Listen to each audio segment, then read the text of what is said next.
সংসদে দাঁড়িয়ে কেন্দ্রীয় স্বরাষ্ট্রমন্ত্রী অমিত শাহ বাবা সাহেব ডক্টর বি.আর. আম্বেদকর সম্পর্কে একটি মন্তব্য করেছেন। আর সেই মন্তব্যের প্রেক্ষিতে তার পদত্যাগ এবং নিঃশর্ত ক্ষমা চাওয়ার দাবিতে 5টি বাম দল গোটা দেশের সঙ্গে রাজ্যেও কর্মসূচি সংগঠিত করছে। তাদের কর্মসূচির পোশাকি নাম প্রতিবাদী দিবস।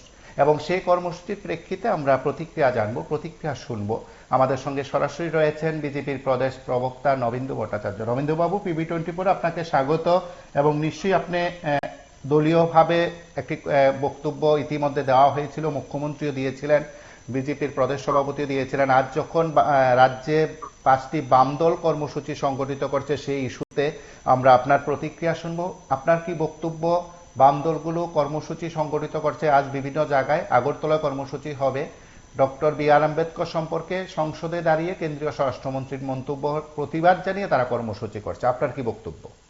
প্রথমত কথা হলো, যারা এই 4টি বাম দলের কথা আপনি বলছেন, 5টি বাম দল তো মূলত সিপিআইএম আছে, টিম করে চলছে। বাকিরা তো প্রতীকী, বাকিদের তো কোনো খুঁজেই পাওয়া যায় না। ঠিক আছে, যাই হোক। কিন্তু যে বিষয়টা হলো যে আমাদের ডক্টর বি.আর. আম্বেদকর, ওনাকে সম্মান ভারতীয় জনতা পার্টির সরকার আসার পরেই ওনাকে সম্মান দেওয়া আছে।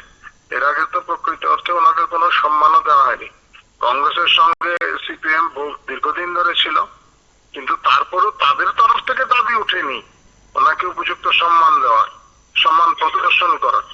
এবং এই নিয়ে যে কংগ্রেসের অবস্থান ছিল তারা প্রতিবাদও করেনি। এটা তো সবার কাছে স্পষ্ট। এখন এই সমস্ত বিষয় নিয়ে ওরা রাজনীতি করতে চাইছে, রাজনীতি মাটি আঁকড়ে রাখার চেষ্টা করছে, একটা ইস্যু চাইছে, পুরুষের সঙ্গে তুলে ধরার চেষ্টা করছে। এগুলি তারা করছে, এগুলি করবে, কারণ তাদের কাছে তো সেই অর্থে কোনো ইস্যুও নেই। এবং এখন চাইছে তারা কোনোভাবে মানুষের কাছে যাওয়া, এই ইস্যুটাকে একটু রাখা।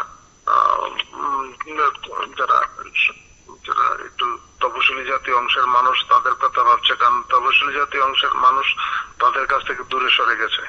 ফলে আম্বেদকরকে ইস্যু কাজে লাগিয়ে তারা এরকম ব্যবস্থা করার চেষ্টা চলছে। এটা ভারতীয় জনতা পার্টির তরফ থেকে আগেও স্পষ্ট করা হয়েছে। কেন্দ্রীয় স্বরাষ্ট্রমন্ত্রী অমিত শাহ যে কথাটা সংসদে বলেছেন, তা বিকৃত ভাবে উপস্থাপন করার চেষ্টা হচ্ছে। এটা একটা ঘৃণ্য রাজনীতি। এটা তো সবার কাছে স্পষ্ট যে কংগ্রেস জামানায় বি.আর. আম্বেদকরকে সেইভাবে সম্মান দেওয়া হয়নি, এবং ওনাকে প্রকৃত অর্থে সম্মান দেওয়ার যে কাজটা, সেটা ভারতীয় জনতা পার্টি সরকার আসার পরেই হয়েছে। আর কংগ্রেসের সঙ্গে সিপিএম ছিল, ওদের তরফ থেকেও সেই চেষ্টাটা কোনোদিন হয়নি যাতে আম্বেদকরকে সম্মান দেওয়ার হোক। এই দাবিটাও তাদের তরফ থেকে আসেনি। তাদের এই আন্দোলনের কোনো, আমি তো বলবো, কোন ধরনের অধিকারই নেই তাদের এই ইস্যুতে আন্দোলন করার।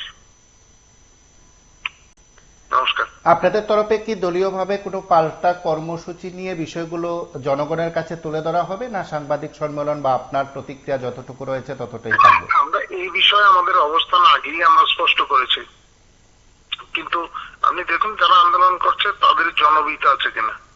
জনভিত যদি না থাকে, আমাদের তরফ থেকে তাদের এই বিষয়ে গুরুত্ব দেওয়ার প্রয়োজন আছে বলে মনে করি না। মানুষও সেইভাবে গুরুত্ব দিচ্ছে না। পরিস্থিতি দেখা যাক, যদি আগামী দিনে সেই ধরনের আমাদের কিছু করতে হয় আমরা করব, কিন্তু যদি আমার মনে হচ্ছে মানুষ এতে বিভ্রান্ত হচ্ছে, এই বাম দলগুলির আন্দোলনে মানুষ বিভ্রান্ত হচ্ছে বলে আমার মনে হয় না। আর কংগ্রেসের সেই অর্থে তো কোনো কর্মসূচি নেই। ফলে আমার মনে হচ্ছে না যে মানুষ প্রভাবিত হবেন ওদের কথায়। ফলে আমাদের আগ বাড়িয়ে কিছু করতে হবে, কিন্তু যদি দেখা যায় তারা সেইভাবে মানুষ বিভ্রান্ত হচ্ছেন, তাহলে তো নিশ্চয়ই আমাদের তরফ থেকে আমাদের বক্তব্য, আর আমাদের বক্তব্য আমরা আগেই রেখেছি এই ইস্যুতে। এবং আমার তো মনে হয় মানুষ বিষয়গুলি বুঝতে পেরেছেন, এবং সেই অনুযায়ী বিভিন্ন পত্র পত্রিকায়, চিঠিপত্রের কলামে আমরা দেখছি মানুষ তাদের প্রতিক্রিয়া ব্যক্ত করছেন।